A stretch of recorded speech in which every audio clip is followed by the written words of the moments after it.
Hello दोस्तों, आज का अपना टॉपिक होगा भूमि से संबंधित प्राचीन राजस्थान की शब्दावलियाँ कि प्राचीन राजस्थान में किस भूमि को किस नाम से जाना जाता था, इसके बारे में अपन चर्चा करेंगे।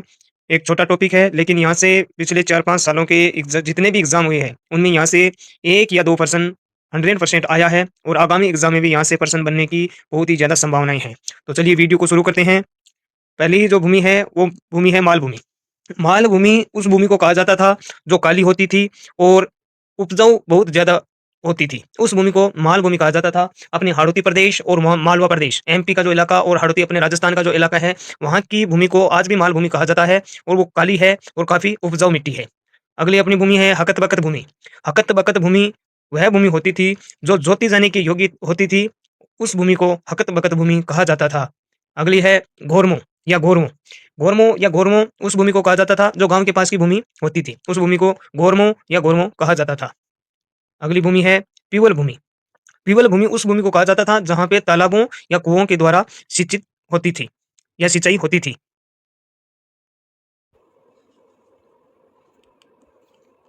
अगली भूमि है उन्नाव भूमि। अगली भूमि है उन्नाव भूमि। उन्नाव भूमि उस भूमि को कहा जाता था जहाँ पे सिंचाई बावड़ियों के द्वारा की जाती थी। बावड़ियों के द्वारा सिंचाई की जाने वाली भूमि को उन्नाव भूमि कहा जाता था। अगली है मगरा भूमि। ये भूमि पहाड़ी क्षेत्रों की जो भूमि होती थी, उस भूमि को मगरा भूमि कहा जाता था। वर्तमान में मगरा प्रदेश या मगरा योजना भी संचालित की जा रही है। चित्तौड़गढ़, भीलवाड़ा, अजमेर इस इलाके के जो भूमि है, उस भूमि को मगरा भूमि कहा जाता था। डिमडू भूमि। डिमडू भूमि उस भूमि को कहते थे जो अपने कुएं के पास की स्थित होती थी। कुएं के आसपास की भूमि होती थी, उन्हें डिमडू भूमि कहा जाता था। कांकड़। कांकड़ एक प्रकार से कंकरीली जमीन होती थी और ये जमीन दो गांवों के मध्य सीमा का निर्धारण भी करती थी, यानी कि ये गांव की सीमा के लिए प्रयुक्त होने वाली भूमि को कांकड़ भूमि कहा जाता था। अगली भूमि है अपनी तलाई भूमि। तलाई भूमि तालाब के पेटे के पास की भूमि होती थी जिसमें बिना किसी सिंचाई के फसल की पैदावार होती थी। उस भूमि को कहा जाता था तलाई भूमि। अगली भूमि है चाही भूमि। चाही भूमि जिस भूमि पर कुओं, नहरों, तालाबों और नदियों के द्वारा सिंचाई संभव होती थी, उस भूमि को कहा जाता था चाही भूमि।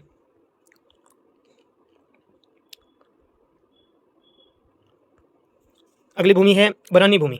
बरानी भूमि वह भूमि होती थी जिस पे सिंचाई की कोई भी सुविधा उपलब्ध नहीं होती थी और यह भूमि पूर्णतः वर्षा पर ही निर्भर होती थी। अगर बारिश होगी तो वहाँ पे फसल का उत्पादन किया जा सकता था, अन्यथा वो भूमि किसी भी प्रकार से उपयुक्त नहीं होती थी। उस भूमि को बरानी भूमि कहा जाता था। बंजर भूमि। बंजर भूमि उस भूमि को कहा जाता था जिस पर कभी भी खेती नहीं की जाती थी और इस भूमि पर गांव का सामूहिक रूप से अधिकार या स्वामित्व होता था। इस भूमि पर भूमि बंदोबस्त से पहले इसका उपयोग निःशुल्क रूप से संपूर्ण गांव के द्वारा किया जाता था। अगली भूमि है अपनी गोचर, ओरण या चरनोट।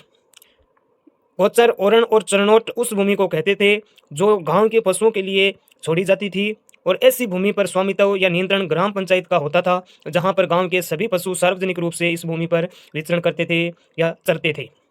अगली भूमि है डोहली भूमि। डोहली भूमि उस भूमि को कहा जाता था जो धार्मिक रूप से, धार्मिक दृष्टि से किसी संस्था, किसी व्यक्ति को दान में दी जाती थी। उस भूमि को डोहली भूमि कहा जाता था जो धार्मिक दान में दी जाती थी। पश्चात्य भूमि। पश्चात्य भूमि उस भूमि को कहा जाता था जो सभी प्रकार के लगानों से मुक्त होती थी। पश्चात्य भूमि पर किसी भी प्रकार का लगान वसूल नहीं किया जाता था। अगली अपनी भूमि है खालसा भूमि। खालसा भूमि उस भूमि को कहते थे जो सीधे एक राजा के अधीन होती थी। उस भूमि पर केवल और केवल राजा का स्वामित्व होता था। उस भूमि को खालसा भूमि कहा जाता था। बात करते हैं अपन कुछ अन्य तथ्यों के बारे में, यहाँ से भी एग्जाम में प्रश्न बनते हैं। तो बापीदार। बापीदार मारवाड़ रियासत में जो काश्त करने की परंपरा होती थी, उस परंपरा को बापीदारी परंपरा या बापीदारी काश्त परंपरा कहा जाता था। इजारा पद्धति। इजारा पद्धति वह पद्धति होती थी जिसमें जो व्यक्ति सबसे ज़्यादा बोली लगाता वह एक निश्चित समय के लिए उस भूमि को उस व्यक्ति के लिए ठेके पर दी जाती थी। पूर्व रियासत में गांव के जो विभाजन की व्यवस्था होती थी उसे असली और दाखिली व्यवस्था कहा जाता था। अड़सठा। अड़सठा एक प्रकार से एक बही थी जिसमें जयपुर रियासत की भूमि का रिकॉर्ड रखा जाता था। उस बही को अड़सठा बही कहा जाता था। भिगोड़ी। मारवाड़ रियासत में एक प्रकार से जो राजस्व प्राप्त करने की जो परंपरा थी उसे भिगोड़ी कहा जाता था, या भिगोड़ी मारवाड़ रियासत में राजस्व प्राप्त करने की एक परंपरा थी। तो आज के वीडियो में बस इतना ही। उम्मीद करता हूं आपको हमारे बनाए गए वीडियो पसंद आ रहे होंगे। अगर हमारे द्वारा बनाए गए वीडियो आपको पसंद आ रहे हैं तो आप हमारे वीडियो को लाइक करें, चैनल को सब्सक्राइब करें और अपने दोस्तों के साथ शेयर करें। धन्यवाद। जय हिंद, जय भारत, जय राजस्थान।